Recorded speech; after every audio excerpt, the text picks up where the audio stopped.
Stuart, huge thank you for being on Sustainability Marketing Survival Conversations today. Welcome to the program. Thank you for having me. I love how snappy and brief your title is.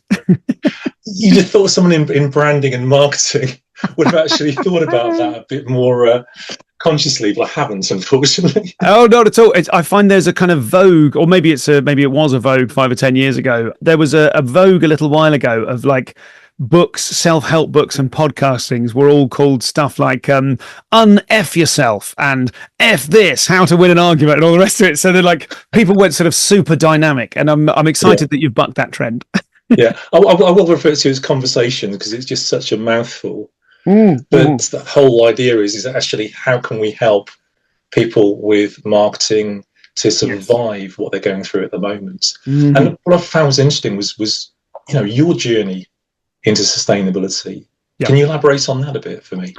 For sure. I mean, so the headlines are, I'm a stand-up comedian who specialises in talking about the climate and sustainability. I've been a comic for 20 years.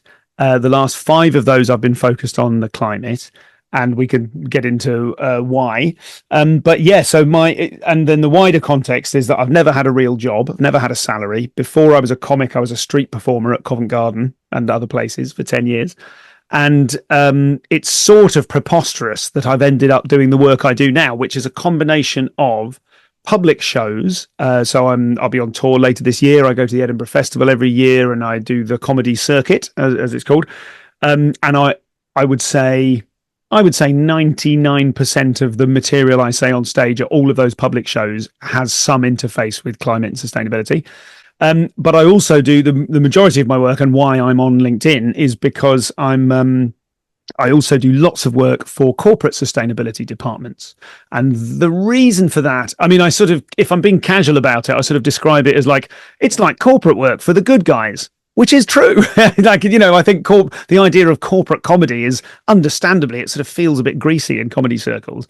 But I really feel like the best use of my time, the best use of my skill set is in trying to help people who are already trying to move the dial with their senior management, with their, I interviewed so many people in sustainability when I was, and I continue to as I write the material. And a lot of it seemed to have a thing in common. There was a sort of a rhyme and a rhythm to it, which was, we just need to convince the person, often a guy, we need to convince the person in charge, because it's all about whether he thinks this is important enough. And I thought there is definitely a value to, activism and doing, public actions and public shows. But I'm not Jimmy Carr. I don't have tens of millions of Instagram followers. What I do have is a certain facility for making difficult stuff funny. I've kind of grown and I'm nurturing that. And I just thought, if I can get that in front of someone with their hands on the levers of real power, I could make a real, like a tangible but unmeasurable difference. So that's sort of become the plan. So I would say most of the work I do, I'm not on the comedy circuit so much now. I still do festivals and tours and things. But most of the work I do now is for the sustainability departments of big organizations, banks, Lloyds, Santander and people like that. And also for, sustainability consultancies and, impact investing organizations and people like that. And what I do really is try to make it all feel a bit more real and visceral and important, and less like a health and safety briefing, which I think a lot of climate communication can feel very sort of, come on, guys, and I'm trying to sort of do better than that. That's really cool. It was interesting because I was thinking about, the life of a comedian. And a couple of years ago, I got invited to something called the OTC Marketing Awards, which is the over-the-counter. God, I'm thinking medicine. Quick now. Did I do that? Was that me? Is this an anecdote about me bombing at an award? No, I was checking out who did it last year, though. And it was Ivor Graham. Oh yeah, great! I love you. And I thought, what was he thinking? Getting the email through, Ivor, your book for the OTC Awards. He was probably thinking, oh great, I've got to try and shoehorn my material into this or write some new stuff. Sure. Actually, that would be the kind of gig that you would want because you're in front of an audience. Absolutely right. Yeah. I think. Sorry to interrupt tonight. I did. I will do that a lot. Please do. I did many years of wondering how I could shoehorn my material into, whatever, the Anaerobic Digestion and Biogas Awards at the NEC in Birmingham many years ago. I think it's not a bad gig. But I really like, as a God, I nearly said artist then, as a creative person, as a comic, my material over the course of my career, it started off ultra relatable to win people over and get them on side. And it became, as I kind of matured as a comic, it became more to do with my preoccupations, which are mental health, death, my family, children, those kind of things.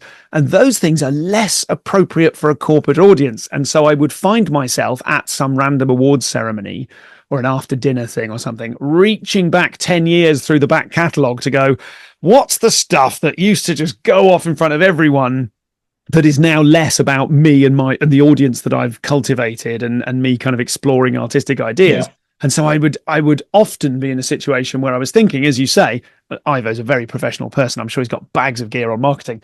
But I would find myself thinking more and more, I would go, this, I don't know if this is the right fit. I look and I sound nice and I'm funny enough. And I always used to tell myself, I've no idea of the truth of this, but I think I used to tell myself, I think the reason I get rebooked is that I'm funny enough, but I'm really easy to work with. Like I've got good tone. Yeah. I'm a very safe pair of hands. And I genuinely am invested in making sure that people stand in the right place for the photos. And I just like running things. And I think people are like, we booked this guy. Excellent. But it was a struggle creatively sometimes. As you say, the more I've got into specializing, two things have happened. One is that I do lots of sustainability or sustainability leaning events. And I'm like, oh guys, you've got to take me off stage because I've got so much I want to talk to you about. And it's all club funny. It's built in clubs, so it's robust and it'll make anyone laugh, but you've actually opted into the sustainability bit. So that started happening. And then more recently, probably in the last 18 months, 2 years, I would do awards for, not awards, other corporate functions of all sorts.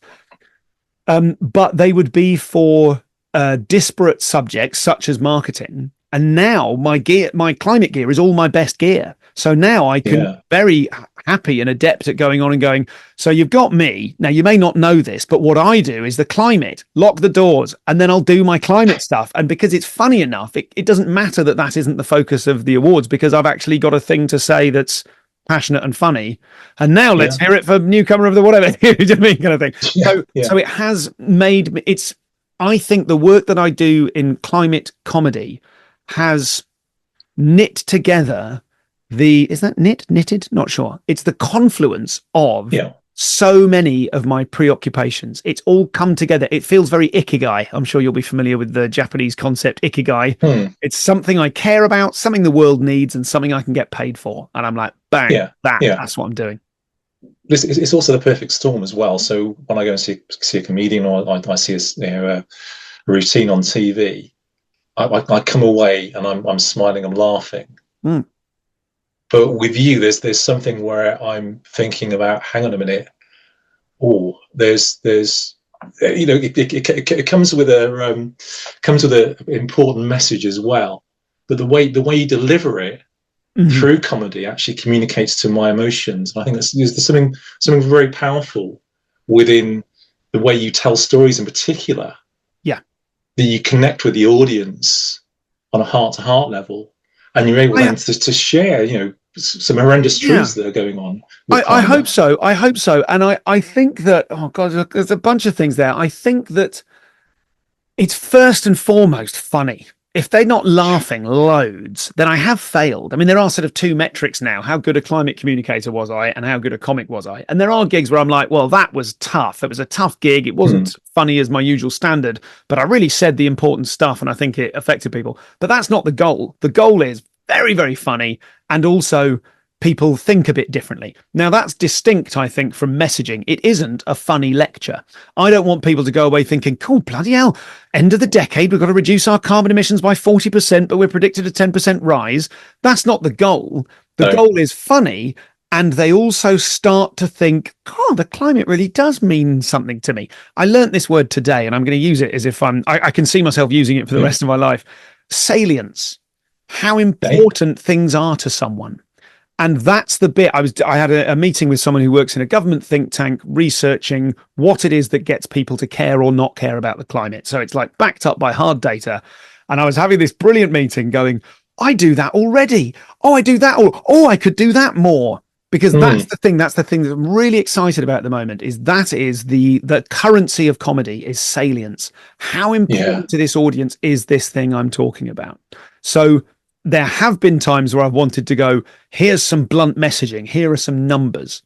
But I think a better example of how comedy and how my comedy on this in particular, and let's not, I am nowhere near the first comic to talk about something meaningful that's important. And I often liken it to myself, really, if I were a queer comic or a trans comic, or if I had a particular, if I had a particular ethnicity other than bland white British Leamington Spa, then I feel like it's something, I have something in common with identity driven comics. And sometimes when I have a tough gig, I think to myself, they didn't want to hear that. But if I was a queer comic and my stuff was about being a queer comic, this audience in God knows where might not wanted to have heard it. And I still would have told it to them. So I think in those terms.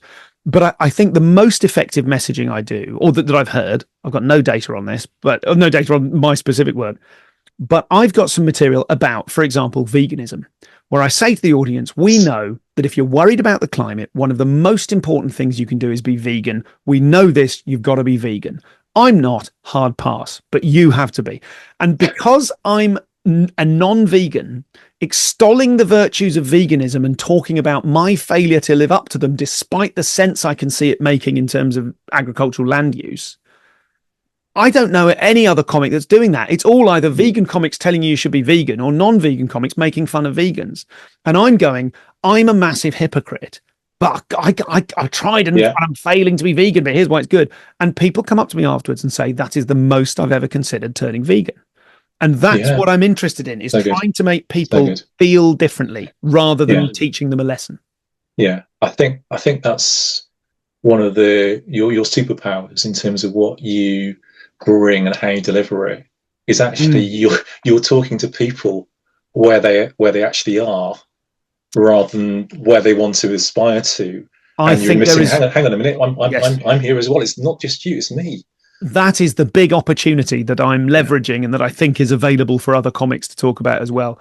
I think probably the biggest, the most meaningful or the most important decision that I made when I started to talk about this was I finally got over a thing that had held me back for years, not in terms of climate, but I would think to myself, how can I talk about politics when I, just some bloke, not a politician, not very learned, not very academic, I can't offer a solution. So if I can't offer a solution, what right have I to talk about it? And I basically got over that in terms of climate, because I thought, well, no one knows how to fix this. You could be an expert volcanologist. It doesn't mean you're an expert oceanologist as well. We do, there are very, very, it is so absorbing. I thought, the fact of how completely encompassing it is means that I don't have to worry about whether or not I have the right to talk about it. Because if I'm talking about fear and mental health in the face of the climate emergency, I feel those things and I have the right to talk about them. And I suppose I'd only ever really felt that before about mental health material and parenting. Big sea change in my comedy. When I had kids and I had something real to complain about, like, this is so hard. And that connected with people. Like, I'm connecting with them differently. And I suppose I've sort of transposed that onto climate and given myself permission to talk about it. And now a lot of what I do really boils down to giving other people permission to talk about it. No, that's really, really good. I think with marketing in particular, we often talk about this issue of the say-do gap. So businesses will be talking about their declarations of what they're going to be doing and how they're going to be net zero in the next sort of 5 minutes and all this sort of stuff. And yet there's this huge gap between the chief exec in an annual report or on a platform at a COP or something like that, and actually what they're doing. Yeah. And this say-do gap, what I love about it is you've taken that into comedy, and it's like, hang on a minute, Stuart's not doing this. Mm-hmm. But it's something I should really be thinking about. It's something like I need to consider. He's considering it, and it's you almost like giving permission to discuss and to ask questions and to actually think about these things. Yes, and permission. I think the permission's really important. I'm giving them permission to feel joy, and despite how bad things are, I'm giving them permission to laugh at how scary it is and how helpless we sometimes feel. I'm giving them permission to accept that some of it sounds boring. It's just a lot of permission. You go, look, this is, these, I'm giving myself permission and going, look, I mean, one of my favorite sort of framing jokes that I'll often do at the beginning of a set, as soon as I talk about climate, which is in a full show, that's the very beginning. I have to navigate that very carefully. It's taken me a long time to learn to do it, because if you go, I'm going to talk about climate, they go, not really though. And if you do it wrong, they go, you're ruining our night, or they're worried as you bring it up, and they're worried you're going to preach to them. So one of the first jokes, and it will be a shame to let go of this joke when I finish my tour later this year and I have to write a new one. But I say, climate's full of contradictions. I really care about the climate. Only last month, I flew to America to talk at a climate conference. And they, and I go, and I know that's bonkers, but I think it's better than flying to America and not talking at a climate conference, like you've all done. And that, do you know what I mean? And that kind of sets the tone, like I'm a hypocrite and you're hypocrites for having a go at me. So that's said now let's build something on top of it. But I think that thing about permission to fail, a really important aspect of that for me is I heard a podcast by, and this is one of the wonderful things about being a comedian in the world of sustainability. Almost anyone will answer me cold emailing them and saying, I heard you on a podcast. Can we have a chat? There's a guy called Professor Chris DeMeyer, who's part of I think might be head of the climate outreach unit at UCL. And I heard him on this podcast talking about telling stories of action. And it was just one of those light bulb moments for me. I was like, oh, I don't need to go on there and say, you should drive an electric car. I can just talk about me driving an electric car and tell loads of funny jokes about it. Maybe the jokes are, I'm a massive hypocrite. Maybe the jokes are, my new EV bit is like, it's a secondhand EV, but it's the newest car I've ever owned. It's got a reversing camera, which is great because I've put my shoulder out, patting myself on the back. Do you know what I mean? So I can talk about that. But crucially, I don't need to say, I've got an electric car and it's great. I can say, I've got an electric car and it's a nightmare. I can tell stories of action in which I fail. I can tell stories of attempted action, because that normalizes the action. The more people tell jokes about electric vehicles, the more culture will change. So I don't have to bang them over the head. I just have to install my work in a sort of a landscape of attempts at positive action. I've tried to be a vegan, but I'm rubbish at it. I flew to this conference and that was a bad idea and blah, blah, blah. I can tell stories of action. I wish someone had said to me in school, I'm sure a lot of people feel this. Hey, if you want to get on with people, tell a story where you fail. I was going to say, tell a story where you fail. And our instinct when we meet new people is to tell everyone all of our achievements and get them to regard us as a reasonable person. Yeah. But if you want them to like you, you go in and go, God, on the way here, I tried to jump over this cat. It ran in the way. I tried to jump over it. I rolled my ankle and I tipped my coffee all down myself. Everyone's like, I like this guy. Yeah. So I can tell stories of action where I fail and they can still be, they can still have utility. I think that's a really great point. It's something that I've learned through my career, especially on the training side of the stuff I do. So one of the things that I open up with on my Sustainability Marketing Survival Challenge course is I tell the story of in 1993 how I was on honeymoon in Gambia. And I saw this guy jump on this surfboard on this beach in Banjul. It was a beautiful evening. I still think he was fully dressed and had espadrilles on. This is probably a Mandela effect, but I still think he was like, didn't even get his feet wet.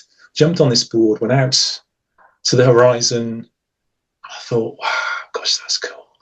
Came back, and I'm sure he managed to land it without getting his feet wet as well, somehow in the sand. He probably did get his feet wet, but in my mind, it was like, this is perfect. Yeah.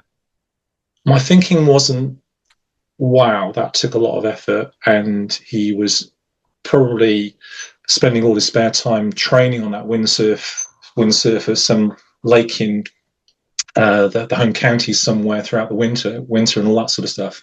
My thought was, that looks easy. Yeah. So the next day when I went to windsurf, they asked me, have you been windsurfing before? My answer should have been, no, I've never been anywhere near a board. Yeah. My answer was, yes, of course I have. Yeah. Very quickly, they found out that I hadn't been on a board. They had me on a rope. I've got still the photo of the rope that I put on the screen as well. Yeah. And the whole point of that story is, hang on a minute, why was I exaggerating my inabilities? Well, that's what happens in sustainability. Yes, businesses exaggerate their ability to create sustainable impact, for example. Yes, we're going to achieve this, or yes, we've achieved. No, you haven't at all. Where's your data? Simon, where's your training? Where's your hours put in at the windsurfing club? You haven't been even anywhere near a board. So I fully believe, as you do, that power of the story connects with people. It's the thing they remember when they go away. Yes. From your gigs, so they can remember those stories. Yes. And remember how they felt when they were hearing those stories as well. Yeah, I hope so. And it's quite a hard one. It took me a long time of I wanted to tell them the scary stuff. This is sort of what my new show that's coming to the Edinburgh Festival this year. The through line of the show is me realizing that scaring people doesn't work. I was scared, and I wanted to and I think a lot of people in sustainability are scared. The reason we're interested in it is we've recognized, this is real and meaningful and requires enormous intervention in order to avoid a very slow disaster. And it's really hard, as we know. It's very hard. The George Marshall book, it's, the climate crisis to most people is complicated, frightening, and ostensibly a long way away. Yeah. To which I would add, and massively implicating. It kind of to you've got to stare your complicity in the eye to even consider it. And for all of those reasons, it's very, very easy not to talk about and not to think about and to let your thoughts and that thing that people do where we sort of, it's like the thinking equivalent of a sin of omission. You don't even notice that you've decided not to think about it. It's like me looking down the newspaper and I just glide past the sports pages. I'm no interest in sport. I don't even notice that I'm skipping them. It's like you don't notice that you're skipping, worrying about it. So I think that I wanted to, in the early couple of years of doing it, I wanted to sort of shake people in the audience and go, don't you? I wish I could turn this into a joke, but I definitely had the thought I would have over and over again is, I want to say to them, hey, I know you're scared. Oh, hang on, are you not scared? Oh my God, you should be scared. But now that you're scared, don't be scared. Do you know what I mean? I think that's legit. That's the story a lot of us need to tell is, hey, don't be scared. Oh, are you not scared? God, you should be scared.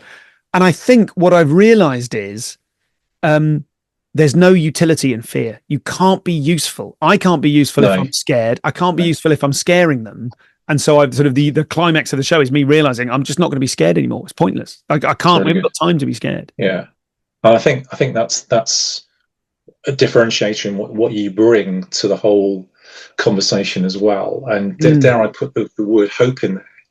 You actually bring hope to an audience. Another massive moment for me was realizing that it is not wrong to swing wildly between hope and despair. It's not wrong. That's totally reasonable. Of course, any human being would feel that in these circumstances. That doesn't mean you're failing at it. It doesn't mean you don't deserve a voice. It doesn't mean you can't take action and you should bury your head in the sand. Of course, that's a temptation. But I think that Harvey Milk said, you've got to give them hope. You've got to hope. Otherwise, what's the point? Yeah. Another Chris DeMeyer thing is about agency. If you tell people that the building's on fire, but you don't tell them where the exit is, you don't motivate them to do anything. You just scare them. If you say the building's on fire and you must go that way, they all go that way. So I think rather than just some sort of airy, hey, we should be hopeful, I can't remember who coined the term radical hope, but, using hope as a sort of an assertive, almost aggressive act of we're going to hope in order that we motivate ourselves to take action. Yeah. And the action we have to take is to talk. Most of us, absolutely vote. And if you want to recycle, better still, don't use the stuff that you'd be recycling if you can. There are, change your diet, change your bank. We know there are certain kind of more impactful, substantially more impactful actions than others. But at the end of the day, I can't let's frame it the other way around. At the end of the day, the most useful thing I can do, the most impactful thing I can do is to talk about it and inspire other people to talk about it in order that we turn up the volume on the salience for everyone. That we go, it's important to me, it's important to you. What is it? 83% of people want more action on the climate, but we all think we're in the minority. I saw a stat today. I don't know if I can find it fast enough, but I had a fascinating chat with someone who works at a government think tank about the relationship between reform voters and net zero and kind of more right-wing press. So the Times and the Telegraph, I've got to find it in my notes. I couldn't believe this. This is great. It's nearly 3 times higher. So negativity towards net zero. I wrote NZ, so I nearly said New Zealand. Negativity towards New Zealand is nearly 3 times higher in news media than in public opinion. They are presenting, the Times and the Telegraph in particular, they mention net zero without mentioning the climate. They divest it from the climate, from the reason for it, and they talk about it as if it's just an annoying policy that everyone hates. And when they mention it with the climate attached to it, support amongst, like, impact on Tory voters, on Conservative, on right-wing voters is more than twice as big. So like there's a sort of salience war going on whereby the people with the fossil fuel vested interest, business as usual backing, kind of those people, they try to reduce the salience. They go, oh, net zero, it's a bad policy, it's about this and it's about that, but it's sort of, they're trying to take away the meaning, because the meaning is it's a response to a big slow disaster that we have to do something about. Good to get your thoughts on language in particular. One of the things that marketers are struggling with at the moment is that lots of the language that we use within sustainability comes loaded.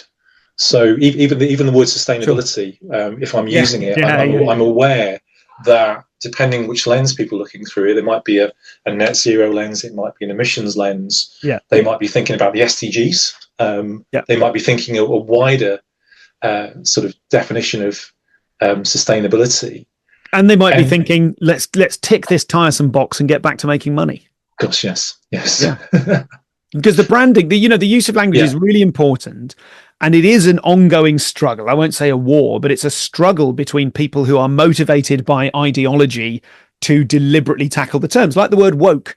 The word woke has its origins in good, positive actions. Stay woke, wake up, be aware of the institutional, systemic racism and social injustice of the world. And the people who prefer business as usual, because they're at the top of the tree, have a vested interest in attacking the word woke, and sort of in the same way that the queer community would reappropriate the word queer, which was an insult, and now they've, pejorative, and they've made it positive. Vested interests have an interest in saying, deconstructing social injustice. Let's reframe that as like, woke and tiresome and awful and all the rest of it. So there's a constant back and forth struggle going on. And one of the big problems that the climate aware people have to overcome is that the brand of climate is wet and boring. And do you know what I mean? It's like, and it's well-meaning, and it's, come on, guys, and it's nice older couples in North Face and wild-eyed hippies, but the reality is it's 83% of the world. You know what I mean? Yes. But the brand is, that's not for me. I don't want to lock myself to something, and I don't want to go to a talk, so I won't do anything. Do you know what I mean? And so we've got that's the system that we're struggling with it. That's why the power of storytelling comes back in, though. Yes. Where the language is failing, the story suddenly hits the emotional side of things and connects. Yes. And I think that's absolutely. I think there is an incredibly so the idea that we're all doomed and there's nothing we can do is comforting. It's familiar.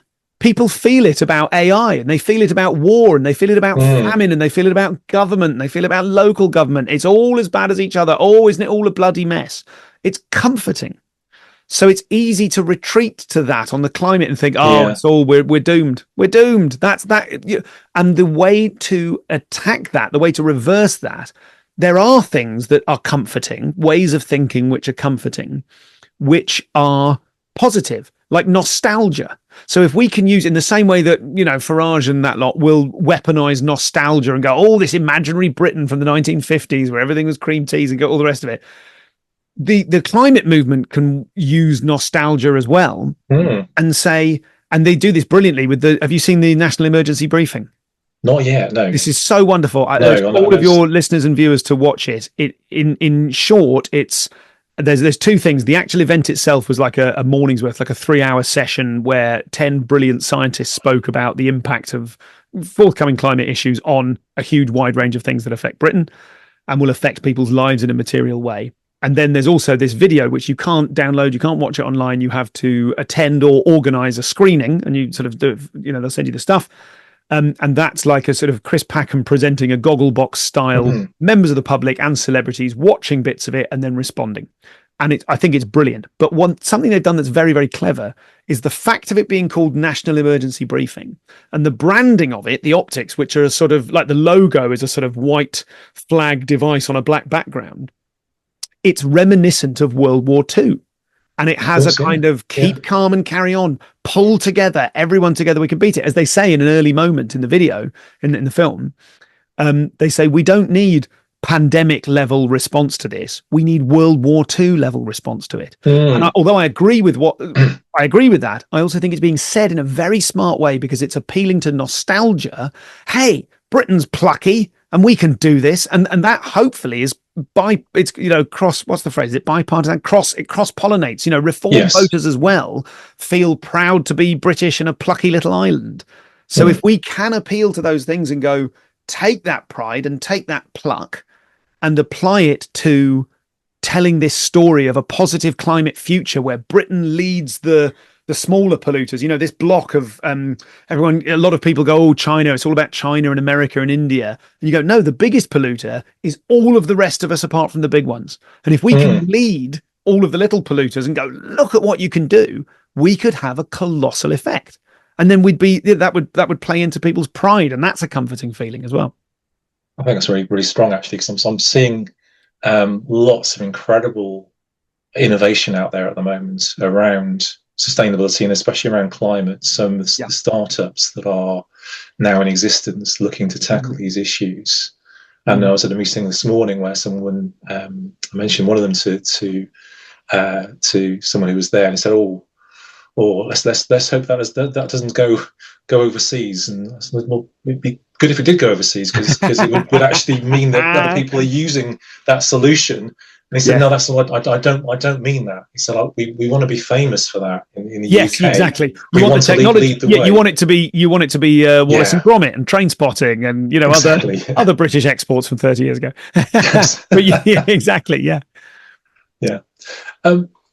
Lots of marketers are probably in this sort of scenario where being quiet at the moment is probably an easier tactic than to talk about the stuff they're doing with sustainability in particular. You've probably had lots of experience of negative communication, people heckling, people disagreeing either in timelines or in person. What's been your sort of tactics to deal with those negative contributions?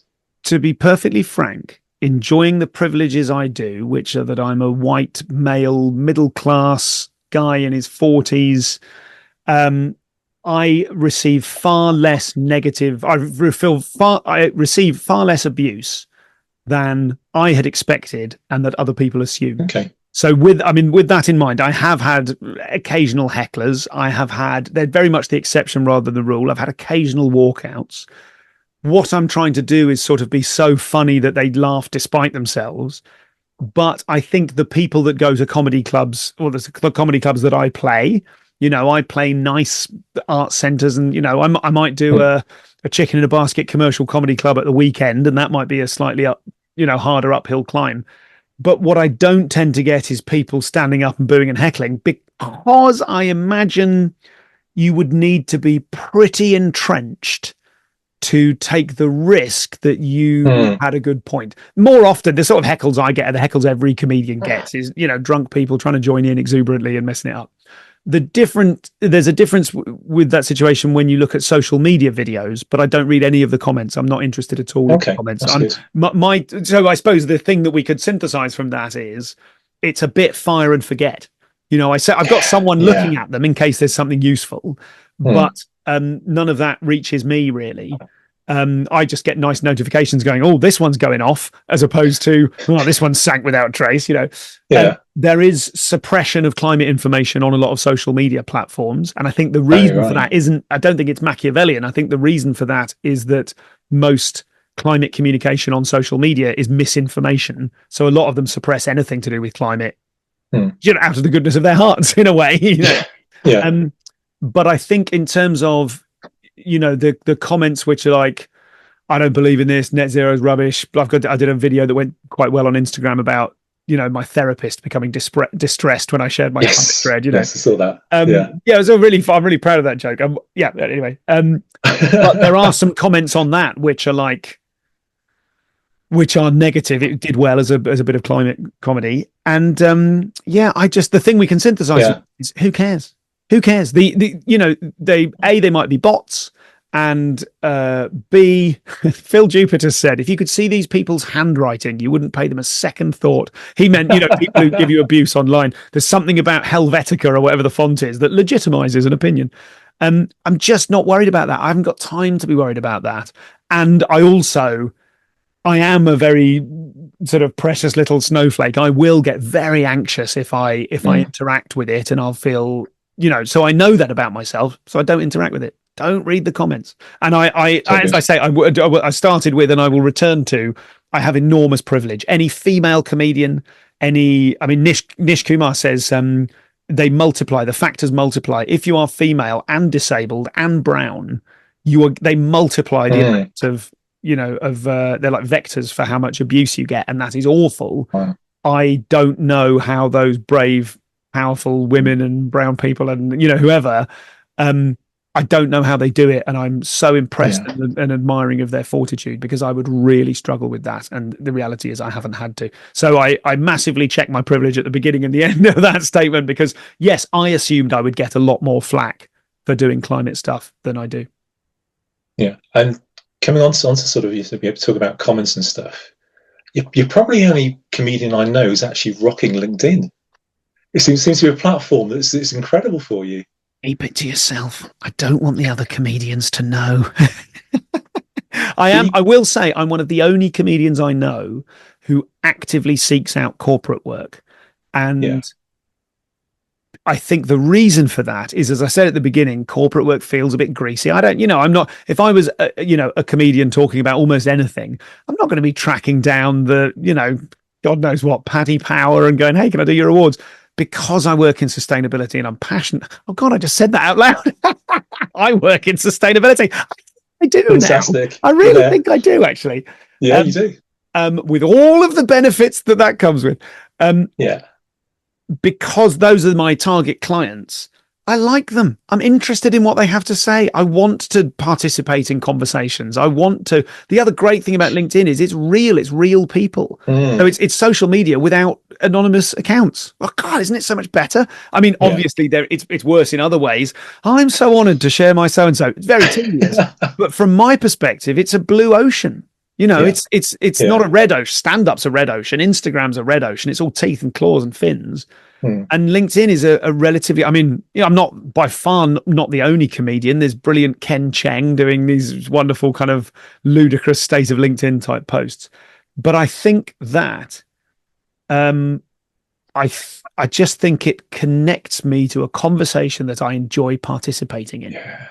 Exactly right. And I think from my sort of background, where I used to sort of teach social media, the thing that excites me is you know who your who is and where they're hanging out. They're hanging out on LinkedIn. Yes, that's true. Why would I be on TikTok or YouTube or Facebook? Then they're not there. They're on LinkedIn. The people I want to have this conversation with, the people I want to encourage, the people I want to nudge, they're all on LinkedIn. Well, this is it. If I get a climate heckle in a comment on Instagram and I want to engage with it, your first question would be, where's your degree from? Do you know what I mean? And like, are you worth spending time arguing with? Whereas on LinkedIn, you can find out where someone's degree's from. Oh, exactly right. You did, wherever you did the Herb Institute at the University of Michigan. You're worth listening to. Give me your, let's talk about it. So what I was going to say to you, I've heard one of your jokes. And I think you've got the punchline wrong. So one of the I love this. Go on. Is how many sustainability officers does it take to change a light bulb? Okay. I think your answer is 2. One is the sustainability officer to change the light bulb. Then you need Stuart Goldsmith to come in and educate your team.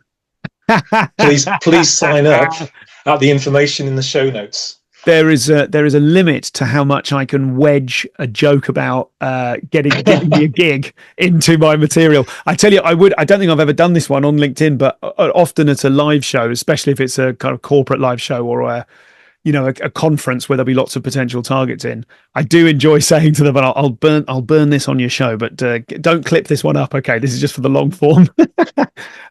What I love saying is, most comedians, this is my sort of exit line, most comedians will ask you to follow them on Instagram and TikTok and what have you. For me, because most of my work is for corporate sustainability, I'd love you to follow me on LinkedIn. And there's a moment where the audience is like, ugh, and then I go, but only if you're a decision maker, let's not waste each other's time. And I'm very proud of that joke because that's often a big round of applause. That's so good. Admitting the grot. I will say, on the subject of promoting oneself, if anyone wants to find out more about me, LinkedIn is a good place to start, or you can go to stuartgoldsmith.com. And something we didn't talk about, which I will just wedge in here with your permission, not only do I do lots of, hosting climate awards and what have you, and my favorite thing to do is like 25 minutes of climate stand-up for, to kick off or round up an event, like a strategy launch or something, where I offer to write bespoke jokes about the specific challenges of the sustainability team. Cool. And that's a lot of fun. I will let you in on a little secret. 70% of the time, the specific challenges of the sustainability team are, could you let everyone know that we exist? And please ask everyone to stop forwarding us anything with the word green in it and then washing their hands of the whole affair. So I do those. But the other thing I'm really excited about is that I do a sort of package where I do the show or some of the set and then a workshop in climate communication from my perspective, from a climate comedian's perspective. So I've done that for, PR consultancies and sustainability MBA courses and executive education. And I love that because it's like, here's the show and here's the show behind the show. So it's fun and you learn something and then you learn something and it's fun. So I'm really excited about those. That's so cool, Stuart. Just want to say thank you for coming on Sustainability Marketing Survival Conversations today. It's been a privilege. It really has. Just having you. My pleasure. Having you on. Thank you for having me on Sustainability Marketing Conversations. Did I get all the words? You missed the survival bit, but hey, sustainability marketing. I'll come in again with my joke. Thank you for having me on Sustainability Marketing Survival Conversations. You've got to come up with an acronym at least.